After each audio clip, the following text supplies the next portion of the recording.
rich man will normally look at money as his God and wealth. Right. And that's when they say that, money is the root of all evil. It's the root of all evil. Money itself is not evil. Money itself is not evil. It's what you think of it, what you make of it. If you make money your God, well, then it's causing you to do evil. Yeah. But money itself is not evil. In fact, I had a wise guy who told me once, he said, Chazz, I said, yeah, money's the root of all evil. And he said to me, he goes, wrong, Chazz.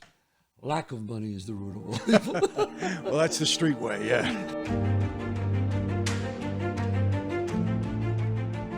All right, welcome to the Palminteri Franzese podcast, our new podcast. This is Chazz Palminteri. The Wise. And Michael Franzese, the Wise Guy. What are we talking about? Our new book today is The Best Advice Ever Given. I mean, that's pretty arrogant to say. It is, but let's test it out and see if it is the best. Okay, let's get a quote from here. You know how that applies to life, the mob, and people. Okay, Benjamin Franklin said, keep your eyes wide open before marriage and half shut afterwards. You know what? Having been married 37 years, I totally agree with that one. I agree with that one. In other words, know what you're getting into. Then once you're into it, keep your mouth shut and your eyes closed. Keep your mouth shut. I remember my friend who got married. I said, how's marriage? He goes, too many honeydews. I said, honeydew? You mean the fruit honeydew? What is it, honeydews? He said, no, honeydew this, honeydew that. I goes, I can't take it anymore. Yeah, and it was from her to him. It was, oh yeah. Yes. I remember when he was 30 years, it's an old joke, but he said it. He was married 30 years, and I said, come on, you're married 30 years. I said, how do you feel about that? He goes, how do I feel? Because if I would have whacked, I would have been out by now. And I'll never forget that. Let's get another one. The best advice ever given. The quickest way to know a woman is to go shopping with her.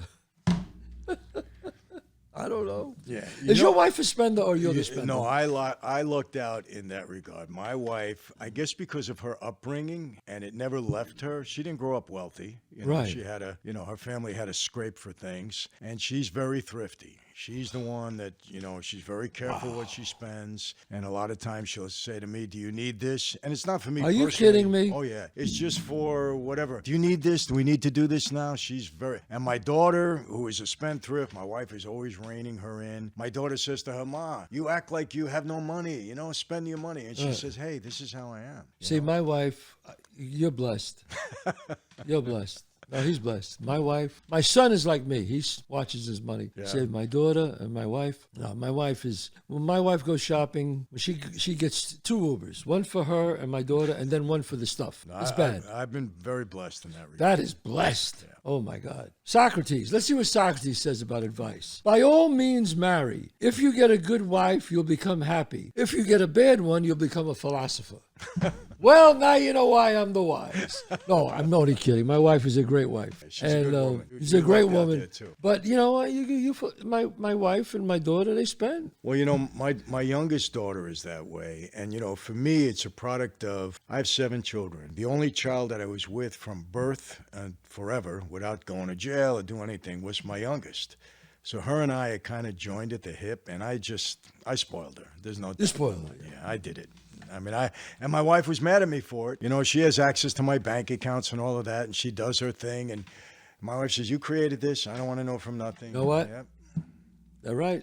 It's like my son, thank God, he's like me. He watches his money. He's very careful with his money, save money. My daughter, she has money put away, but she always goes, Daddy, I know you put away that money for me. I go, yeah, well, I have to do something to make sure. My daughter is a great, goes to school, University of Michigan, great kid. Now she's studying in London. No concept of money. You know what, Chazz? So I think in this day and age, I don't know if this is right or wrong. But when we have a child that didn't get involved in drugs, got an education, didn't get in any trouble, it's like, this is a big thing, Hey, oh my God. They're good kids, they didn't get in trouble, they do the right thing, and we appreciate it. In our day, we had no choice. Our parents would make sure we did the right thing, There was no not doing the right thing. There was no not doing the right thing. So, and I guess, with my kids, I feel the same way. How's your kid? Oh, they're great. They all go to work. They all got a job. They're all doing okay. I don't know if it's the right mentality or not. One thing I do know is that trust fund kids are screwed up. Yeah. Trust fund kids are screwed up. Anybody I ever met who had a trust fund, like millions of dollars, screwed up because they don't want for anything. Well, obviously, where you came from and when you got out of prison, you had to make your way. You had to earn a living. No doubt. You had to earn a living. Now, if you had like $500 million there for you, I mean, it's nice, but maybe you wouldn't have learned as much as you did. You know what I mean? No, There's no way. I mean, would I have written Bronx Tale and all these other films and plays if I had $500 million put it waiting for me? I don't know. Who knows? I don't maybe think so. not. Hey, I would have like blew said, it. Necessity is the mother of invention. I mean, that's a quote. right. I forget who said it, but it's true. When you need something, You do it. You do it. You do it. But I know, but our children, I try to do the best for our kids. I remember my daughter when she was like 7. She was 7, and I went to her and I said, Gabriella, tell me, Gabriella, what do you want for your birthday? I'll never forget it. I said, tell me, what do you want for your birthday, Gabriella? She's like sleeping in a bed. She's like here for sleep. I said, tell Dad what you want. She leans over and goes, Cadillac Escalade, black tan interior. I was like, Cadillac Escalade, black tan interior. 7 years old. I mean, this is but where did she get that from? My wife, of course. She was, when Daddy asks you, what do you want? This is what you say. Because my wife wanted a Cadillac Escalade at the time. And you know what? Me like an idiot. I get it. And when all her friends came over, now she's in the 7th, 8th grade. Her friends come over, right? She walks in. She goes, all her friends come over. She goes, let me show you what my daddy bought me. She opens up the garage door and shows him the car. And I'm over there going, well, yeah. It makes you feel good, though, honestly. You It do did, feel but, good about it. but thank God they're good kids because I taught them that you have to work hard.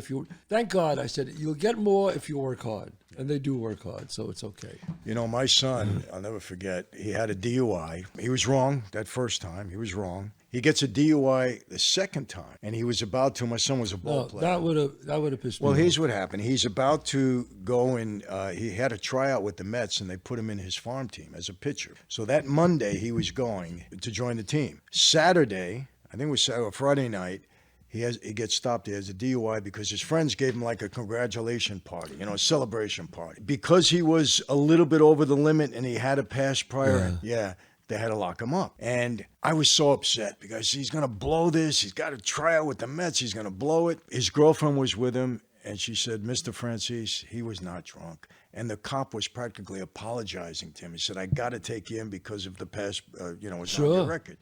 But my wife, said, don't bail him out. I said, what?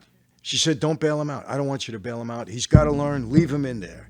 And I was angry with my son. I couldn't leave him in there. It's like, especially in that place that he was in, it was kind of like gladiator school. Yeah. And I said, God forbid something happens. I said, Cam, I'm not going to do that.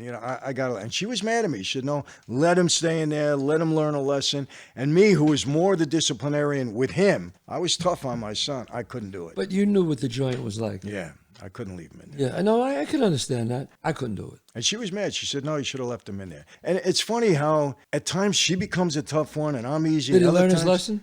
He did, yeah. He cleaned up his act big time after Yeah. that. And he said to me, Dad, I really wasn't. He said, I promise you I wasn't drunk. And his girlfriend verified the story. But I told him, stop the darn drink. You know what's the matter with these kids today? Yeah. We had alcohol. It goes back to the beginning of time, right? Yeah. Chazz, when I used to go out as a kid, I'd go out, have fun, and have a drink. Have fun and have a drink. These kids today, they go out and drink to have fun. Yeah. They do it the opposite. But I do have to admit, Michael, I don't know what how you were. But when we were like 20, 21, we would go out drinking. And we would drive home, and the guy who was driving was drinking. And we never thought anything of it. Well, I'll tell you what happened to me. And that was crazy. I'll tell you what happened to me. We used to play ball every Sunday. This was when I was a senior in high school. We'd go to this bar, and we'd fool around. I had a Mustang. My friend Charlie Torpy had a Camaro. We would alternate who was driving each weekend, right? This was his weekend to drive. He was drinking a little bit. I was there. I met a girl. I said, Charlie, you guys go home. I'm going to stay with this girl, right? I'm doing good. He said, okay, how you guys? I said, one of the guys will give me a ride. That was it.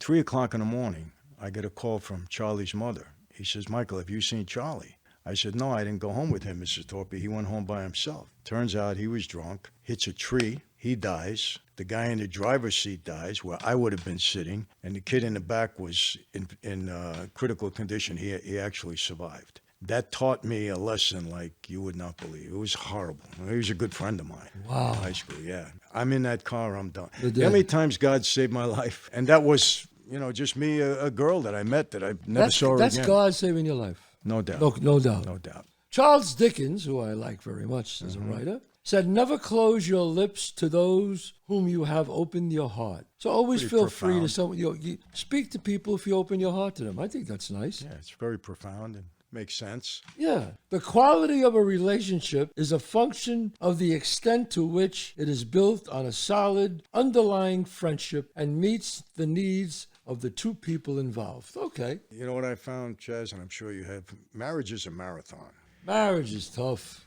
It's a marathon, and you could be insanely in love and have a great friendship with your wife, but things happen. I mean, it's kids come into Kids. things, circumstances happen, and that's Yeah. why you have to have a very firm foundation in your marriage. And people said, "Chazz, how did you do 30 years with your wife?" And I say, well, to be honest with you, we just never wanted to get divorced at the same time. People laugh at that. When she wanted out, I said, "No, you're not. We're not breaking this up." When I wanted out, she said, "No, you're not. We're not breaking this up." I mean, it's one of those things you try to keep it going. You Yeah. know? I mean, is it perfect all the time? No. No, nothing is perfect in life. Nothing is perfect, but you try, right? You try. Listen, commitment is important. You stay together. Hopefully, love is the foundation of the marriage. Right. Because when you do love somebody, you have a willingness to fight through everything that goes wrong. Right. Everything. But if the love is not there, The love is not there yet. I always tell people, my first girlfriend, you got to be careful. You can love somebody and not like them, and that's a nightmare. If you fall in love with them, but you don't like them as a person, that's a nightmare. That's a nightmare. Well, here's from a guy that we should know, William Shakespeare. You got to say Shakespeare is legit, He's right? legit, no doubt. Love sought is good, but given unsought is better. There you go. I get that. If you're looking for love and you find it is good, but when you're not looking for it and you find it, it's better.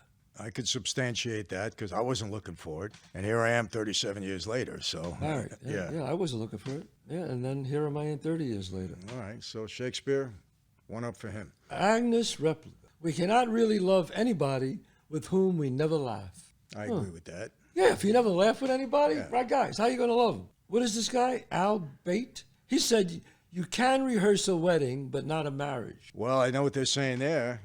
Something I told my daughters, don't live with anybody first. It's not a dress rehearsal. Because remember, a dress rehearsal, you can rip up the contract and walk out. My personal opinion, I don't think it's a good idea to test the marriage by living with somebody. Really? Yeah.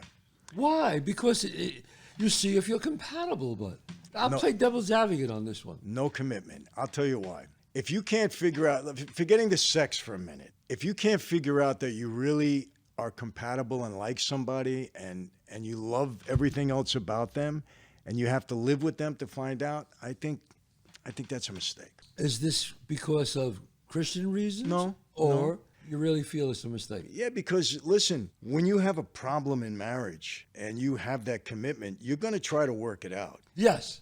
When you have a problem when you're living together, hey, I'm done. I'm done. I'm out of here. I'm out the door. That's why I say, if you're living together, don't share a lease with your apartment. Don't buy a car together where you're both signing on the contract. Don't do anything Don't mutual. do anything Nothing together like that. I agree with that one. Because if you want out, it's, hey, I'm done. You want out, it's out. No commitment, no marriage, no divorce, no alimony, none of that stuff. I never, ever buy a house with your brother or sister, like a beach house. Yes. You say, you know what, the beach house is very expensive.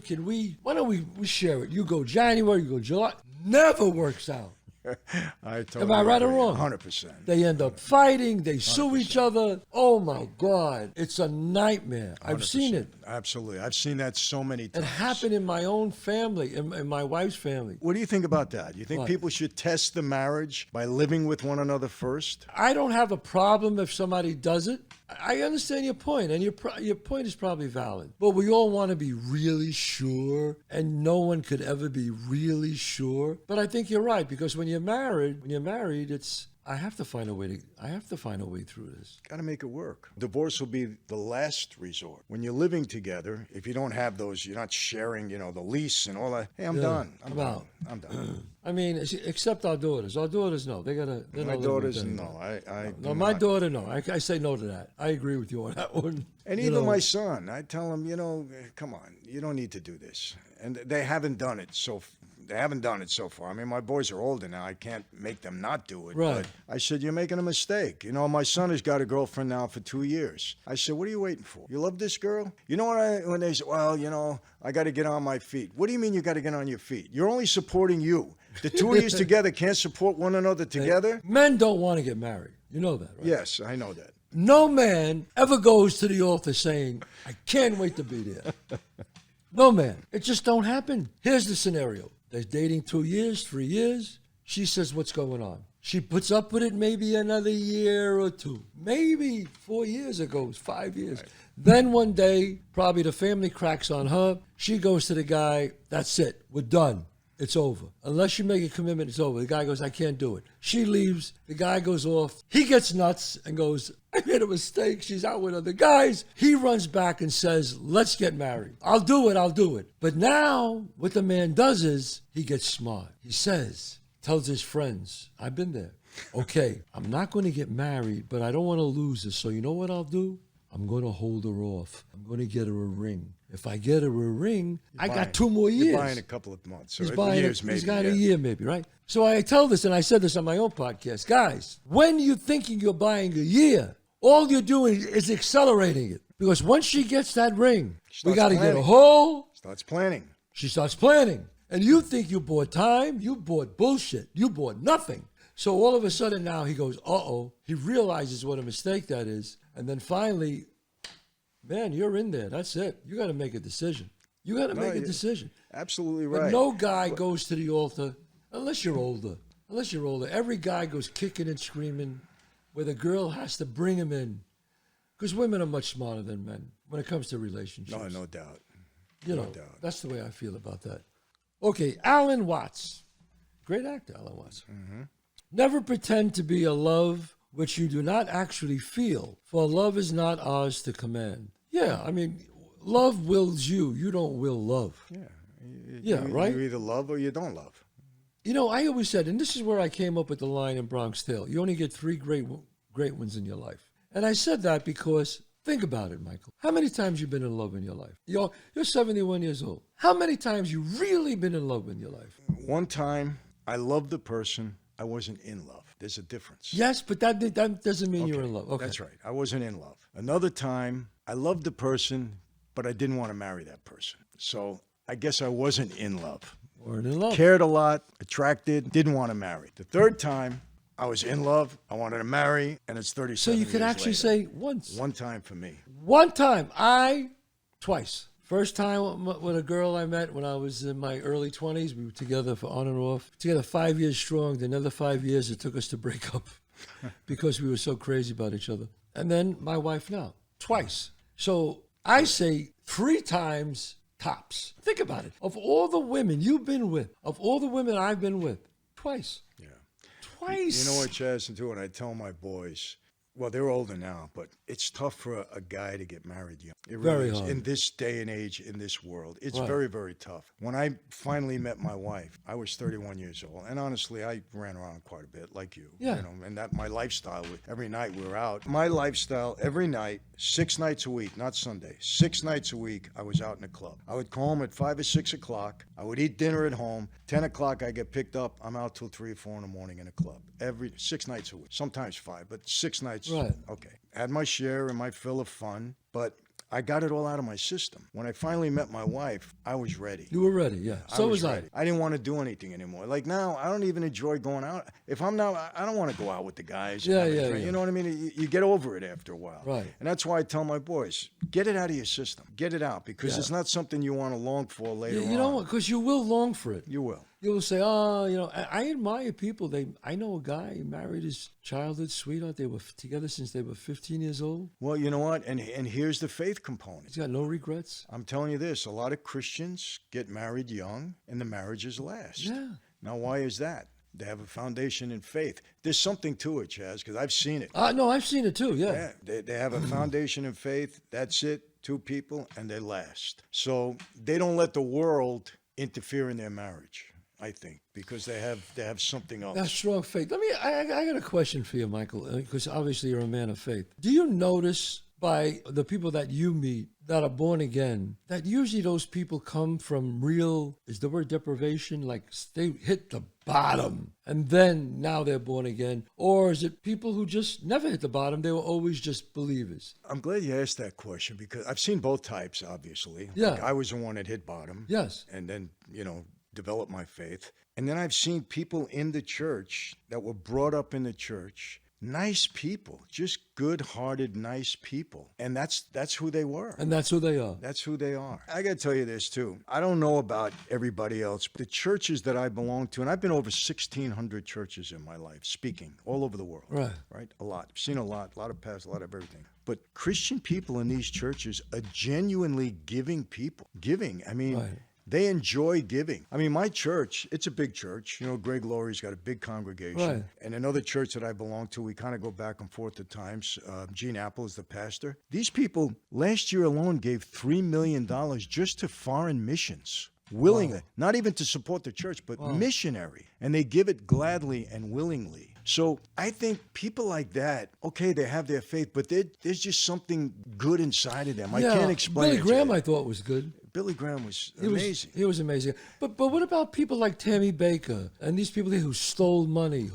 That takes the heart out of you when you see that. You know it does, Chazz, but unfortunately, all Christians get a bad rap for a few that make that kind of mistake. Like there's what's known now as prosperity pastors. I'm sure you've heard that word. Like the Joel Osteens. And I'm not I don't know him, but but do you have to live in a mansion and fly a private jet? Well, that's the knock on him, and a couple of others. There's a few out there without getting into all of it. And they're saying, they live a big lifestyle and, is this the way you're supposed to live in the Christian faith? Well, the Bible doesn't tell you have to be poor. It doesn't say that. Right. So as a pastor, you can live comfortably and still love the Lord and still be a good Christian. But the flip side of that is, well, if people are suffering in the world, why aren't you spreading the wealth around? Exactly. And there's arguments on both sides. And why is it in the Bible that says, for a rich man get to the gates of heaven, it's like getting a camel through the eye of a needle. Through the eye of a needle. That's correct. But the reason for that is because a rich man will normally look at money as his God and wealth. Right. They're not, and that's when they say that